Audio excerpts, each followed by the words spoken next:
અલી રાધા એ બાજરી એમ ઘુમડે મારા વગર હેડ હેડ પેલું આવ્યું વાવાઝોડું હેડ આ જો આપણા સાપરાનો પત્ર ઉડી ગયો જો અલે વિક્રમ મંડા આવો વટામાં મજા આવે આ હાય કોઈ વાયરી આવે જો કે જેવી આવે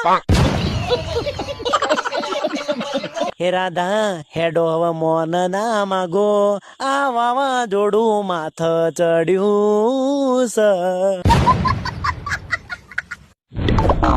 લે ડોશિયા તારા દીકરો જો મારા બેટા પેલો વાવાઝોડું આવે એટલે વાવાઝોડા બીકથી પાછો અંદર મહેલમાં આવ્યો અને એ દાડે જો હેડે જગા આચરે હું કદી નહીં આવું અને આજે આવી જાય જો કે મોય તારી માએ ના પાડી કે તું અંદર ના આવતો તો તારે તો કોઈ અંદર આપવાનું આવતું હતું આવી જાય વળી હા જવા જો વાવાઝોડાની બીકમાં આવી જાય કે મોય પાછા દીકરી મેં તો ના નથી પાડી કે આવા વાવાઝોડા તું બાંધ ના કર પણ તું મારું મોનું ના નેટ ભરવા માટે પૈસા મુએ ભેળા કર્યા હતા અને તો અહીંથી આલી વગાડી લાવીને બધા દવાખાનામાં ગાડી દીધા